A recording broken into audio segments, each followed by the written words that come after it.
اعوذ باللہ السمیع العلیم من الشیطان الرجیم من حمزه ونفخه ونفسه بسم اللہ الرحمن الرحیم ربی یسر ولا تعسر وتمم بالخیر ربی زدنی علما ومن ازلم ممن افترى على الله كذبا اولئك يعرضون على ربهم ويقول الاشهاد هؤلاء الذين كذبوا على ربهم الا لعنة الله على الظالمين الذين يصدون عن سبيل الله ويبغونها عوجا وهم بالآخرة هم كافرون اولئک لم یکونوا معجزین فی الارض وما کان لهم من دون اللہ من اولیاء یضاعف لهم العذاب ما کانوا یستطیعون السمع وما کانوا یبصرون۔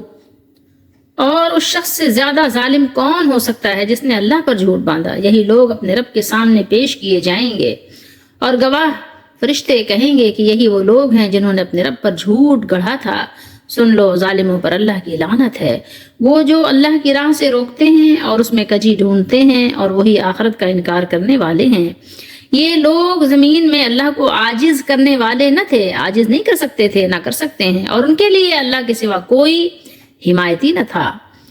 ان کے لیے عذاب دگنا کر دیا جائے گا۔ ان میں حق سننے کی تاب نہیں تھی اور نہ وہ دیکھتے تھے، یعنی حق بات کو سننے کی اور حق کو دیکھنے کی ان کے اندر استطاعت ہی نہیں تھی، طاقت ہی نہیں تھی، کیونکہ انہوں نے اپنی تمام جو کچھ بھی صلاحیتیں تھیں سب خراب کر دی تھی، بیکار کر دی تھیں۔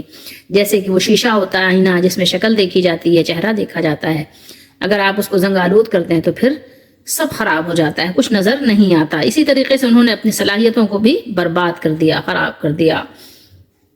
یہ 3 آیات مبارکہ ہیں، آیت نمبر 18 سے 20 ہے اور سورہ ہود ہے، 12واں سپارہ ہے۔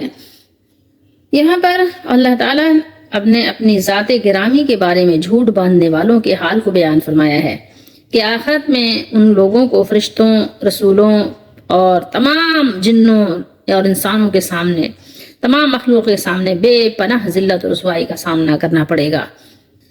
جن لوگوں نے کسی بھی جھوٹ بات کی نسبت اللہ کی طرف کر دی، اپنی طرف سے، بغیر علم کے، بغیر جانے بوجھے، بس بغیر کسی تحقیق کے جو بھی بات آئی بتا دیا کہ ہاں بھائی یہ اللہ تعالیٰ نے حکم دیا ہے، یہ سنت ہے، اپنی طرف سے، ایسے تھوڑی ہو سکتا ہے۔ یہ بہت بڑا ظلم ہے، یہ اللہ کو سب سے زیادہ ناپسند ہے، اور اس کو اللہ تعالیٰ نے قرآن مجید میں بار بار بیان کیا ہے۔ یعنی اپنی جان پر ظلم کرنے والے بہت ہیں، مگر اس سے بڑھ کر کوئی نہیں جو جھوٹ گڑھ کر اللہ تعالیٰ کے ذمے لگا دے۔ اب جیسے ہے کہ بہت سے لوگ کیا کہتے ہیں، اللہ کی مخلوق کو بھی اللہ کی صفات کہ یعنی مظہر قرار دیتے ہیں۔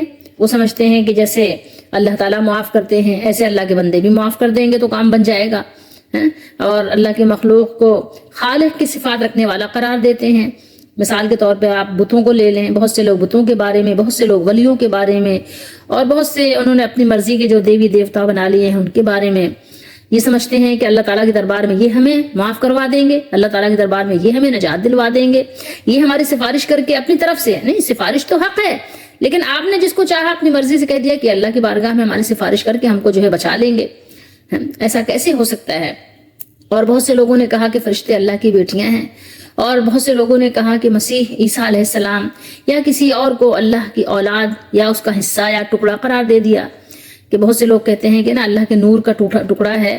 تو بہت ساری چیزیں ہیں، تو اللہ پر جھوٹ باندھنا کئی طرح سے ہے، اور کہ آپ نے دین میں کوئی بات ایجاد کر لی اور اس کو آپ نے کہا کہ یہ شریعت کا حصہ ہے، یہ ثواب ہے، تو بھائی کیسے ثواب ہے؟ کیسے آپ کو پتہ چلا یہ ثواب ہے؟ جب تک کہ آپ کو پتہ ہی نہیں کہ قرآن میں اس کے بارے میں کیا ہے، جب آپ کو پتہ ہی نہیں کہ رسول اللہ صلی اللہ علیہ وسلم نے اس کو ثواب قرار دیا ہے کہ نہیں قرار دیا ہے، تو اس طرح سے باتیں بنا کر اور یہ کہہ دینا کہ یہ دین ہے، یہ شریعت ہے، یہ اسلام ہے، یہ سنت ہے، یہ رسول اللہ صلی اللہ علیہ وسلم کا حکم ہے، یہ اللہ تعالیٰ نے فرمایا ہے، اپنی طرف سے ایسی باتیں کہنا، ایسے ہی میسیجز آپ آگے فارورڈ کر دینا، تو یہ سب چیزیں غلط ہیں۔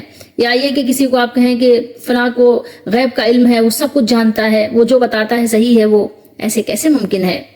ایسا نہیں ممکن، کیونکہ دین وہی ہے جو قرآن میں ہے، دین وہی ہے جو رسول اللہ صلی اللہ علیہ وسلم نے بیان کیا ہے، اور اس کو جس طرح سے صحابہ کرام رضی اللہ تعالیٰ عنہم نے سمجھا ہے، ورنہ تو یہ بہت بڑی بات ہے۔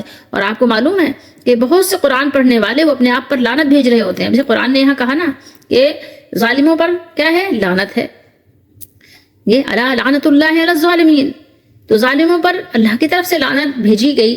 اب آپ قرآن پڑھ رہے ہیں اور آپ ظالم بھی ہیں، آپ جھوٹ بھی گڑھنے والے ہیں اور آپ جھوٹ کی نسبت اللہ کی طرف بھی کرنے والے ہیں، تو اب بتائیے کہ جب آپ نے قرآن پڑھا تو آپ نے اپنے آپ پہ ہی لعنت بھیجی، تو بہت سے قرآن پڑھنے والے اپنے آپ پر لعنت بھیج رہے ہوتے ہیں۔ سمجھنا چاہیے، سمجھنے کی بات ہے یہ۔ کچھ ایسے لوگ بھی ہوتے ہیں، گزرے ہیں، اور ظاہر ہے مزید بھی آئیں گے، کہ وہ نبوت کا دعویٰ بھی کر دیتے ہیں، وہ کہتے ہیں کہ وہ نعوذ باللہ استغفر اللہ نبی ہیں، ان پر وحی کا نزول ہو رہا ہے، تو یہ سب جھوٹے دعوے کرنا، تو یہ سب بھی اللہ کی طرف جھوٹ کی نسبت ہے۔ بہت سے لوگ خواب ہے، جھوٹے خواب بیان کرتے ہیں کہ ہم نے یہ خواب دیکھا، ہم نے ایسا خواب دیکھا، ہم نے یوں اور وہ، تو وہ کیا ہے؟ یہ جھوٹ بیان کرنا، اس طرح سے اپنے آپ کو اچھا بنا کر پیش کرنے کے لیے جھوٹے خواب بیان کر لینا، تو یہ سب بھی جھوٹی بات کی نسبتیں ہیں جو اللہ کی طرف لوگ کر دیتے ہیں۔ تو سب سے بڑے جھوٹوں میں سے ایک یہ ہے کہ آدمی اپنی آنکھوں کو وہ چیز دکھائے، حدیث شریف کا مفہوم ہے، جو انہوں نے نہیں دیکھی، یعنی جھوٹا خواب بیان کرے۔ تو یہ حدیث بھی ہے موجود بخاری شریف میں۔ تو اللہ تعالیٰ ہم سب کو سمجھنے کی توفیق دے۔ تو اس طرح کی باتوں سے اپنے آپ کو بچانا چاہیے۔ یہ دین کی جو راہ ہے، تو یہ دین کی راہ بالکل سیدھی سیدھی ہے اور بہت سادہ انداز اختیار کیے ہوئے ہے، تو اس لیے دین کے راستے پہ سیدھے سیدھے چلنا چاہیے اور ٹیڑھا پن نہیں کرنا چاہیے، اپنی فلاح کے لیے، اپنی کامیابی کے لیے۔ اللہ تعالیٰ ہم سب کو سمجھنے کی توفیق دے، آمین۔ الذین یصدون عن سبیل اللہ، یعنی اللہ کی سیدھی راہ۔ سیدھی راہ کیا ہے؟ اسلام میں کجی اور عیب ڈھونڈ کر لوگوں کو اس میں داخل ہونے سے روکتے ہیں۔ اب آپ دیکھیں کہ ہم ضمیر دو بار لانے کا مطلب یہ ہے کہ آخرت کا انکار کرنے میں یہ لوگ اس حد تک پہنچ گئے ہیں کہ گویا آخرت کے اصل منکر یہی ہیں، اصل انکاری یہی لوگ ہیں۔ یہ لوگ زمین میں اللہ کو عاجز کرنے والے نہ تھے، یہ اللہ کو عاجز نہیں، یعنی یہ لوگ کبھی بھی اللہ کو عاجز کر کے اس کی گرفت سے بھاگ نہیں سکتے۔ وہ جب پکڑنا چاہے گا اس زمین پر بھی پکڑ لے گا، اور آخرت کا تو کہنا ہی کیا ہے۔ پھر اللہ کے سوا کبھی کوئی ان کا مددگار نہیں ہوگا جو انہیں اللہ کے عذاب اور پکڑ سے چھڑا سکے۔ یضاعف، دگنا، ڈبل، ایک اپنے گمراہ ہونے کا عذاب، دوسرا لوگوں کو اللہ کی راہ سے روک کر گمراہ کرنے کا عذاب۔ ان کو دو طرح سے عذاب ہوگا، دگنا عذاب دیا جائے گا۔ اور ان کے پاس کان تھے، یعنی آنکھیں رکھنے کے باوجود حق سننے، حق دیکھنے سے کیا تھے؟ یہ نابینا بنے ہوئے تھے، حق دیکھتے نہیں تھے۔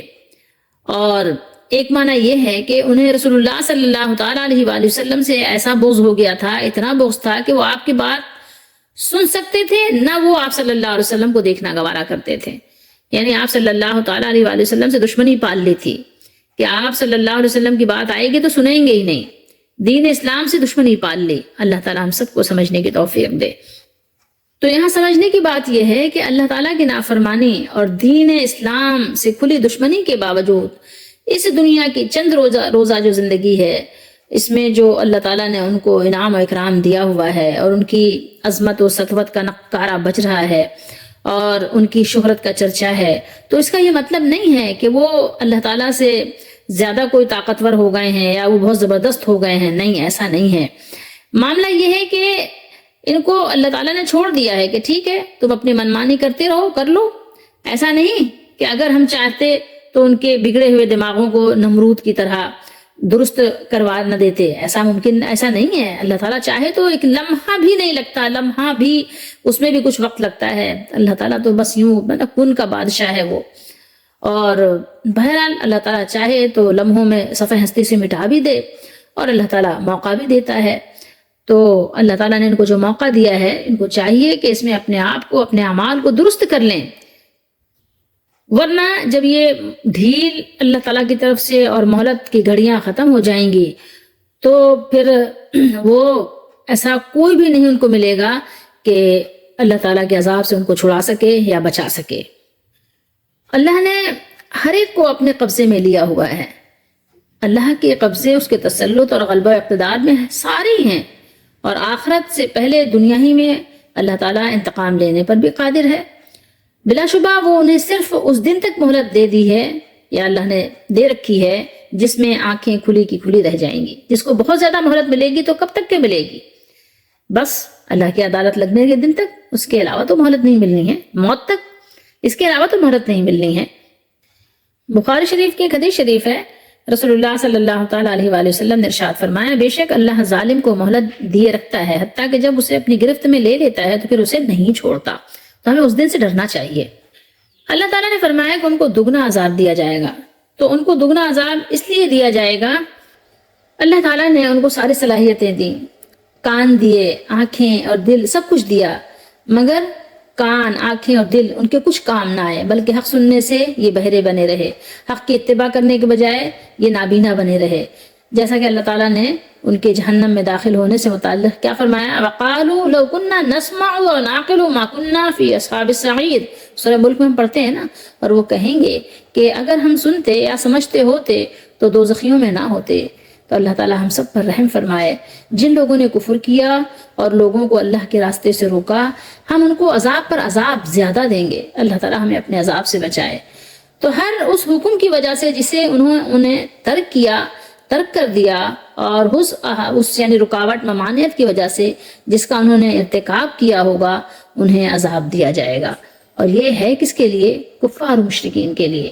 مومن نے اگر گناہ کیا ہے تو اللہ تعالیٰ بہرحال اس کی پردہ پوشی فرمائیں گے، اس کو اللہ تعالیٰ معاف فرمائیں گے، لیکن ایمان شرط ہے. اور اس کے ساتھ ہی یہ بھی کہ ایمان لائے ہیں یا ایمان والوں کے گھر پیدا ہو گئے ہیں تو کیا کریں؟ ہمیں چاہیے کہ غور و فکر کریں. کوئی بات اگر ہمیں بتائی جا رہی حق کی یا قرآن کی یا سنت کی تو اس کو ضرور تحقیق کریں، ضرور اس کو سمجھنے کی کوشش کریں. کہیں ایسا نہ ہو کہ وہ حق بات ہو اور حق بات کو رد کر دیں. جلد بازی نہیں کرنی چاہیے.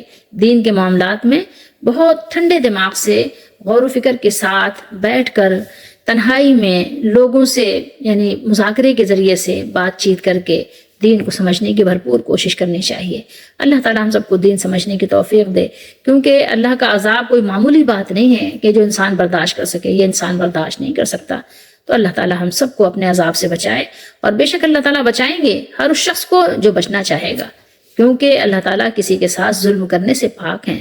اللہ تعالیٰ ظلم نہیں کرتے. تو اس لیے ہمارے ایمان کا حصہ ایک یہ بھی ہے کہ ہم اس پر ایمان رکھیں کہ اللہ تعالیٰ ظلم سے پاک ہیں، اللہ سبحان ہے. تو بہرحال ہمیں چاہیے کہ ہم حق بات کو دیکھیں بھی، سنیں بھی، سمجھیں بھی، اور اس پر پھر کیا کریں؟ عمل کریں. یہ ہمارے لیے ضروری بات ہے، لازم ہے. اللہ توفیق دے، اور توفیق اسے ملتی ہے جو کوشش کرتا ہے. وما توفیق الا باللہ.